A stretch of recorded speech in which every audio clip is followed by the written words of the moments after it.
All arrangements have been made for a free and fair election. 65,000 police personnel have been deployed for security. Bilateral discussions between Sri Lanka and Vietnam state leaders. 4 memoranda of understanding and 1 agreement signed. The President invites Vietnam's Vin Group to invest in Sri Lanka. 4 suspects related to the Sabaragamuwa University ragging incident remanded until the 16th. Former ministers Chamara and Mervyn also remanded until the 19th. A drug racket behind the Mount Lavinia shooting. President Trump announces a 100% tariff on foreign-made films. On to those and other stories in detail now. All arrangements are in place for the local government elections by now. It is expected to commence at 7 a.m. and will be completed by 4 p.m. tomorrow. Transportation of ballot boxes to election centres commenced in the morning today. According to the Election Commission, those voters who have not received their official ballot papers so far will be able to collect them from the concerned post offices today and tomorrow. Elections will be held for 339 local government institutions. Kalmune Urban Council and LPT Pradesh Sabha are not included in it. Elections will be held for 28 municipal councils, 36 urban councils and 275 Pradesh Sabhas. 17,156,338 voters are eligible for the local government elections to be held on divisional level this year. The number of local government divisions stand at 4,877, where elections will be held.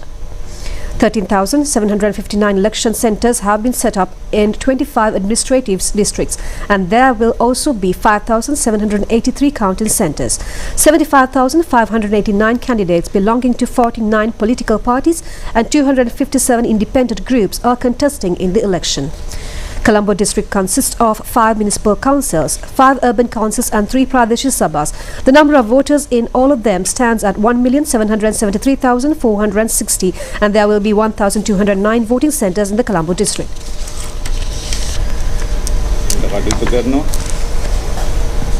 The number of urban councils in Gampha district stands at 2 and 3. There will also be 5 urban councils and 12 Pradesh Sabhas in the district. There are 1,896,304 registered voters in the district, and there will be 1,252 voting centres in operation. Kalathura district consists of a single municipal council, 3 urban councils and 13 Pradesh Sabhas. The number of registered voters in the district is 1,033,206 and 728 voting centres will be in operation. There is 1 municipal council, 4 urban councils and 17 Pradesh Sabhas in Kandy district, where the number of registered voters is 1,202,558. The district has 937 voting centres. Mathura district consists of 2 municipal councils and 11 Pradesh Sabhas, where the number of registered voters stand at 434,246. The district has 334 voting centres. There is only a single municipal council in Norelia district and includes 2 urban councils and 9 Pradesh Sabhas. The number of registered voters is 610,117. There will also be 540 voting centres in the district. Gaul has a single municipal council along with 2 urban councils and 17 Pradesh Sabhas, where the number of registered voters stand at 912,571. There will be 725 voting centres in Gaul district.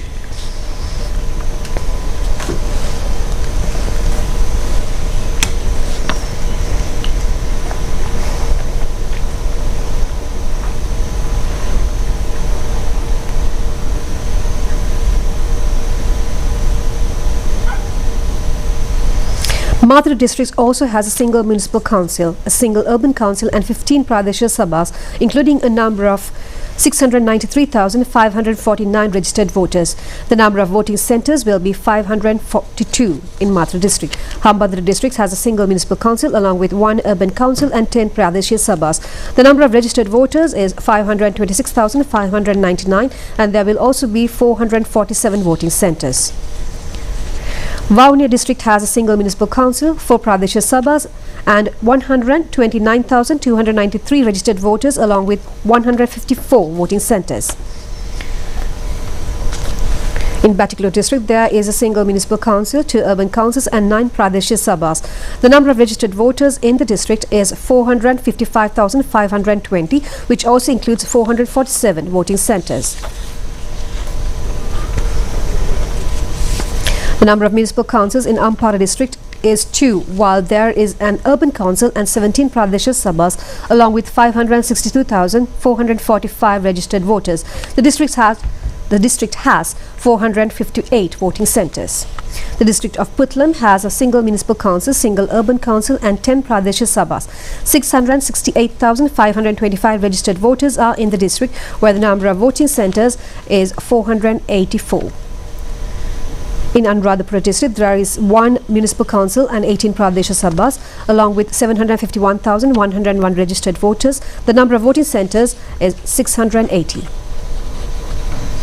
ලා සිටිනවා ඡන්දදායකයින්ට අලුවෙලා ඇතුව ඇවිල්ලා තමන්ගේ ඡන්දය ප්‍රකාශයට පත් කරන හැටියට ඒත් එක්කම There is only a single municipal council and 7 Pradesh Sabhas in Polonnaruwa district, along with 354,111 registered voters and 199 voting centres. The district of Trincomalee has a single municipal council, a single urban council and 11 Pradesh Sabhas.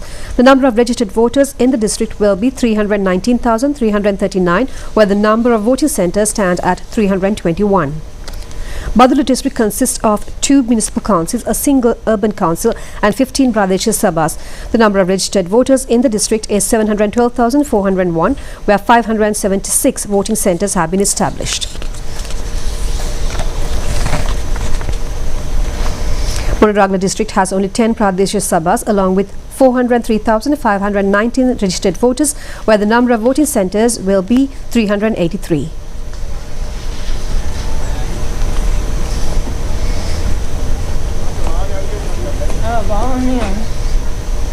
In Kergol district, there is only 1 municipal council along with 11 Pradesh Sabhas and 715,565 registered voters, where the number of voting centres will be 583. නිලධාරීන් මේ සඳහා ආසන වශයෙන් 7000ක ප්‍රමාණයක් police නිලධාරීන් 1000 Kilinochchi district has only 3 Pradesh Sabhas, including a number of 102,387 registered voters along with 108 voting centres. Ratnapura district also has a single municipal council, 2 urban councils and 14 Pradesh Sabhas, where the number of registered voters stand at 932,885. There are 639 voting centres in the district. In Jaffna also there is a single municipal council with 3 urban councils and 13 Pradesh Sabhas, where the number of registered voters is 499,140. The Jaffna district consists of 517 voting centres. In Kurunegala district, there is only 1 municipal council, 1 urban council and 19 Pradesh Sabhas, and a total number of 1,430,286 registered voters, along with 1,092 voting centres. District of Mannar has a single municipal council and 4 Pradesh Sabhas, along with 91,373 registered voters, where the number of voting centres will be 114. The district of Mullathev has only 4 Pradesh Sabhas with 87,800 registered voters. There will be 37 voting centres in the district. The chairman of the Election Commission, R.M.A.L. Ratnayake, explained the correct way to cast the vote at the local government election scheduled for tomorrow. He made these remarks while speaking to the media. Election Commission Chairman R.M.A.L. Ratnayake said that the ballot papers have been printed separately for each local government body. Explaining the correct way to cast the vote, the Election Commission Chairman pointed out that each voter will receive 1 ballot paper showing political party or independent group names along with their symbols. He added that voters must mark an X in the box next to their chosen party or independent group. He further said that no other marks will be allowed and incorrectly marked ballots will be rejected. Police media spokesman SSP Buddhika Manatunga says that more than 65,000 police officers have been engaged to take care of the security in the local government election. He made these remarks at a special media briefing in order to bring in awareness regarding the security arrangements by police for tomorrow. Police media spokesman SSP Buddhikamanatunga said that more than 65,000 officials have been engaged by Sri Lanka Police for the local government election. Officials will also be deployed at voting centres as well. Roadblocks remain as it is, and mobile police patrolling will also be in place in order to cover voting centres. In case of any violation of election laws, the concerned persons will be taken into custody by the mobile units. 2,337 officers from the Special Task Force will be deployed along with police officers to provide security for the local government election. The three armed forces are also in readiness in case of an emergency. The officers of three armed forces are in preparation for standby service. The SSP requested the public to make tomorrow's election with minimum number of violations recorded. He also requested everyone to refrain from engaging in violent activities.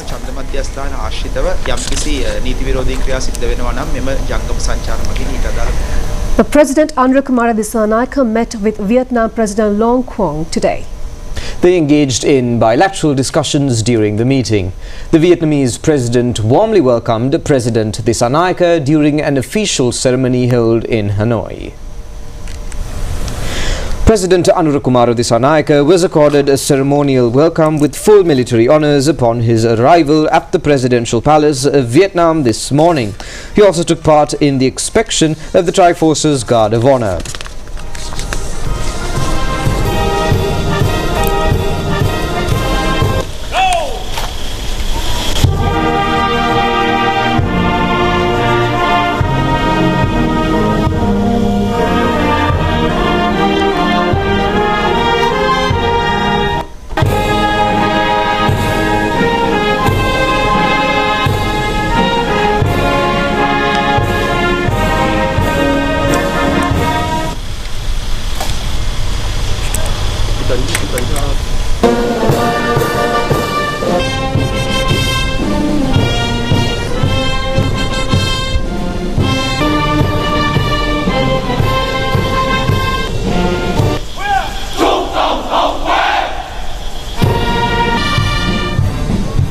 The two leaders then introduced members of their respective high-level delegations before proceeding to bilateral discussions.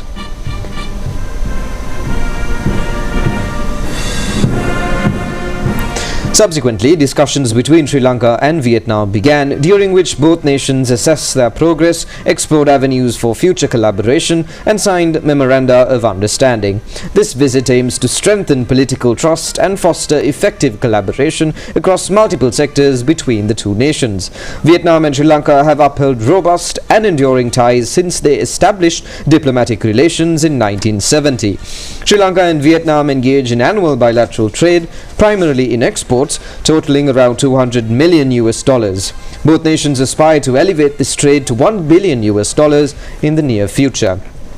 As Vietnam and Sri Lanka commemorate the 55th anniversary of diplomatic ties between the two countries this year, both nations are poised to enhance their relationship by building on mutual trust and common development objectives. President Disanayake's visit highlights Sri Lanka's deep commitment to its long-standing friendship with Vietnam and demonstrates a mutual resolve to enhance collaboration in traditional sectors while exploring new opportunities in digital transformation. Meanwhile, 4 memoranda of understanding and 1 agreement were signed between Sri Lanka and Vietnam. The signing took place following bilateral discussions held at the Presidential Palace in Hanoi earlier this morning.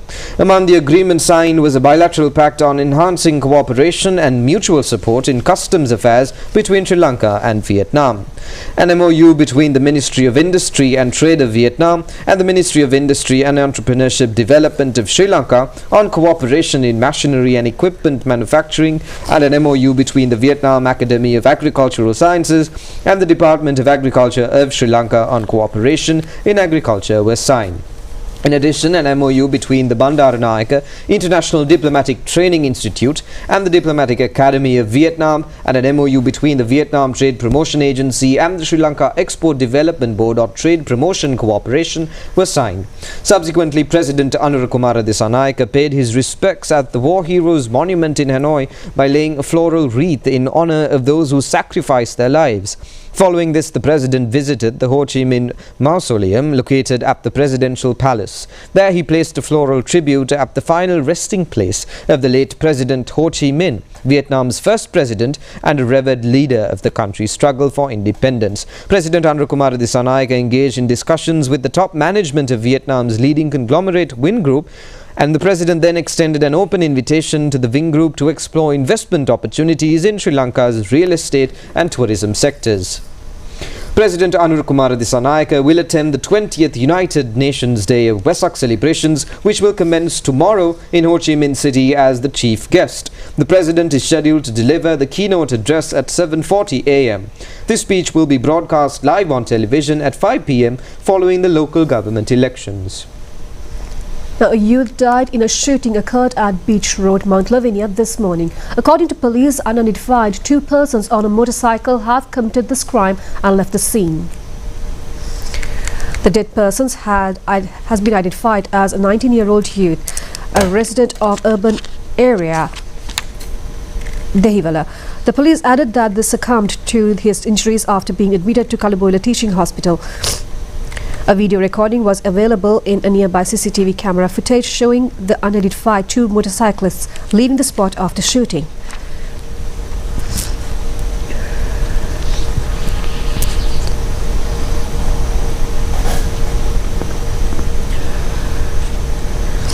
It has also been revealed that the dead youngster is said to be a son of Kudu Chatri, a drug smuggler of the Dehiwala area.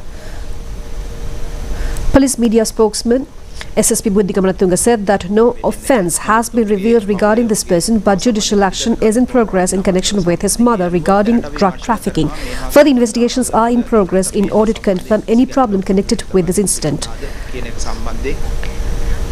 Bandula Prasanna, a candidate of Kalathura Municipal Council, has been shot last night. According to Kalathura South Police, this shooting has taken place in front of his former residence at Gasaba Road, Nagoda, Kalathura. Investigations conducted so far has revealed that 2 persons who came on a motorcycle shot the candidate and left towards Nagoda, Kalathura.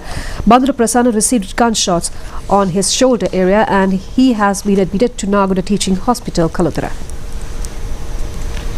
In the meantime, the 4 students taken into prison custody in connection with the death of the Sabaragama University student under justifiable suspicion will remain in custody until the 16th of this month.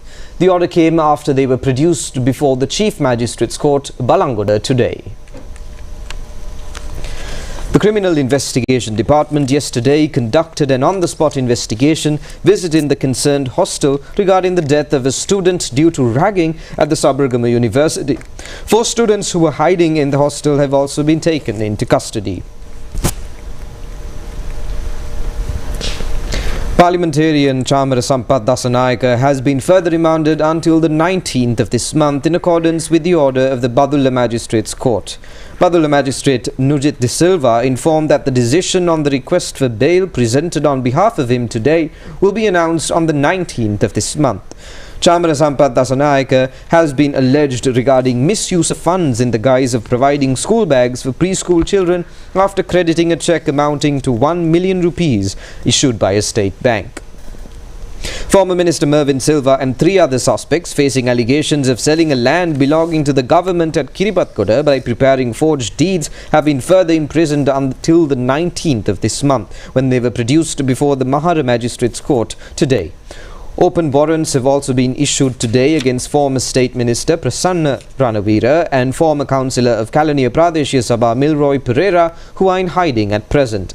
The hearing of a case filed against former Minister of Mass Media Keheliya Ramukwalla and 3 respondents has been postponed until the 10th of July by the Colombo High Court today.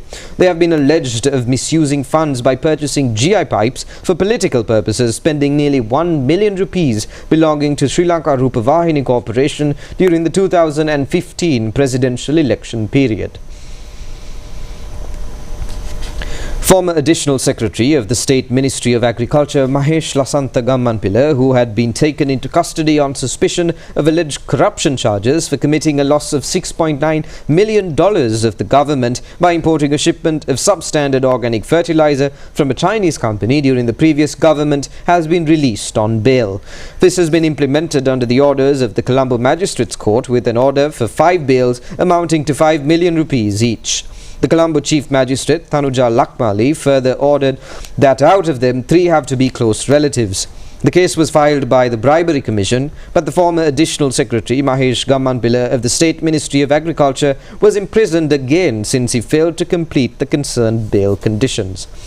The Colombo Magistrates Court today ordered to call for a report after forwarding the items considered to be gold in the custody of the Intelligence Director Board of the Sri Lanka Army, recovered during the humanitarian operations in the north and east, to be handed over to the National Gem and Jewellery Authority. The order has been issued after the consideration of a request made by the Criminal Investigation Department. Central Bank of Sri Lanka unveils the Sustainable Finance Roadmap 2.0. The launching event of the publication was held at the Central Bank premises with the participation of Central Bank Governor Dr. Nandalal Veerasinghe. This publication aims to cater the emerging trends in sustainable financing at the global level and to address domestic market developments and stakeholder demand. This is in line with the central bank's objectives of price and financial system stability, as well as its duty on enhancing financial inclusion among Sri Lankan society. According to the Central Bank, Roadmap 2.0 extends its scope to the social aspect of sustainability, covering a wider spectrum of economic activities aimed at addressing the need for financial inclusion. Priority actions of Roadmap 2.0 are to be implemented by the Central Bank together with the financial sector stakeholders over a period of 5 years from 2025 to 2029. This roadmap has been developed by the Central Bank with technical and financial support from the International Finance Corporation in partnership with the European Union.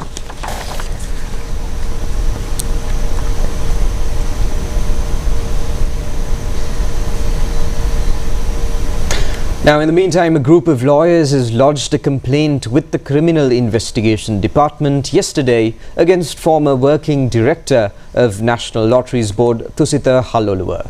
The complaint was pertaining to a defamatory and false statement made concerning President Anurakumara Dissanayaka. The complaint has urged the CID to conduct a formal inquiry in this regard. Accordingly, the group of lawyers was summoned to the department to record a statement. Attorney-at-Law Akalanka Ukwatta said that the alleged statement severely tarnishes the reputation and character of the President. Accordingly, he pointed out that the CID, with the support of the judiciary, should take legal action against those responsible for spreading misinformation and tarnishing the President's image.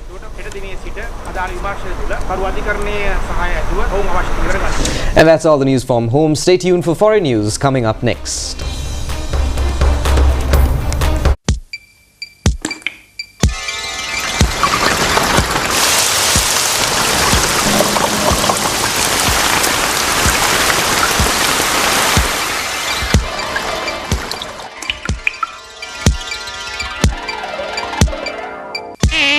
Dengue நோயை இல்லாதொழிப்பது உங்கள் திறமையும் கடமையுமாகும். வாரத்தில் ஒரு முறை என்றாலும் உங்கள் சூழலை பற்றி சிந்தித்து பாருங்கள்.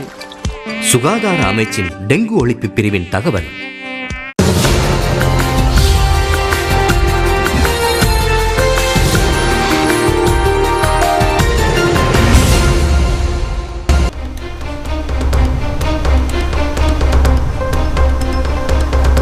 Welcome back. And on foreign news, President Donald Trump announces a 100% tariff on foreign-made films. The move is aimed at revitalizing the American movie industry, which President Trump described as experiencing a rapid decline.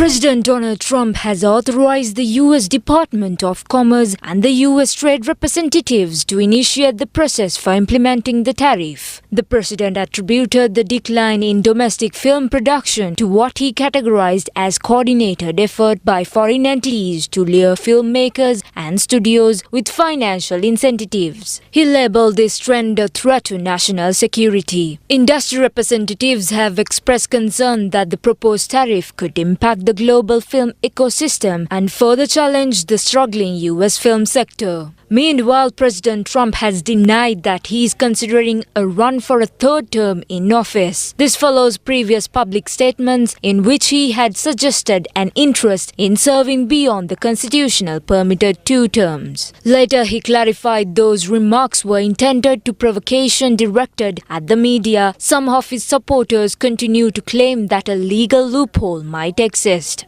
The 22nd Amendment of the US Constitution explicitly limits a president to 2 elected terms. Any attempts to change this amendment would require a 2/3 majority in both the House of Representatives and the Senate, as well as ratification by 3/4 of the state legislators.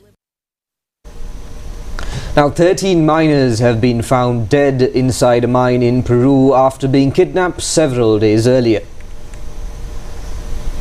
The deceased miners working at a gold mine owned by Peruvian mining company, which is based in Pataz province, north of the capital Lima. The victims has been sent out to confront a group of people involved in illegal mining in the area, but were kidnapped by a criminal gang which was trying to gain control of the mine. According to the reports, gang had kept them hostage inside a mine shaft for a week and sent threatening messages to the miners' relatives. There has been a spike in criminals attacking mines in the country in the past few years. Since 2020, illegal mining has taken over several mines run by Pedrosa, forcing them to abandon some operations. In March, criminals working alongside illegal miners in the Pataz district attacked contractors at the time, killing 2 people.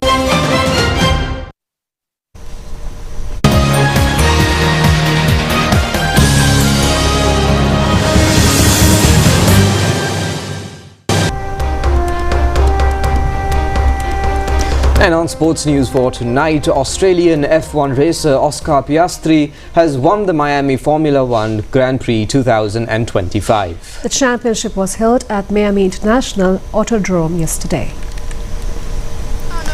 Oscar Piastri won the championship by recording a time of 1 hour 28 minutes and 51 seconds .58. British racer Lando Norris finished second while George Russell won the third place. Dutch racer Max Verstappen finished fourth. According to Formula One ranking for this year, Australia's Oscar Piastri tops the leaderboard, while Lando Norris is placed second.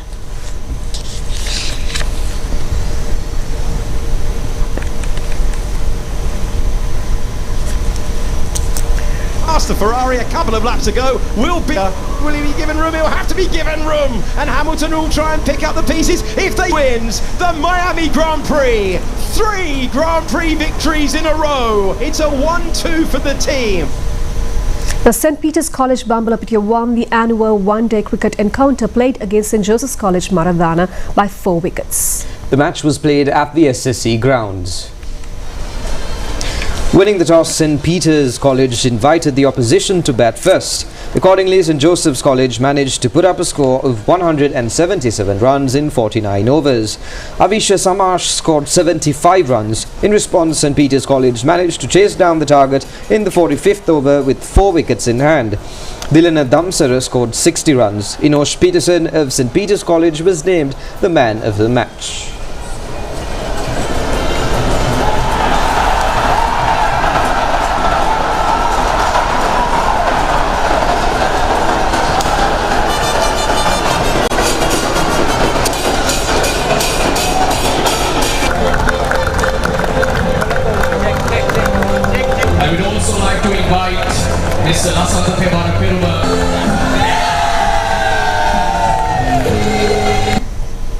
And that's all the news we have for you tonight. Join us tomorrow at the same time for the very latest on Channel Eye. I'm Dilanjali together with Niket signing off. Good night. Good night.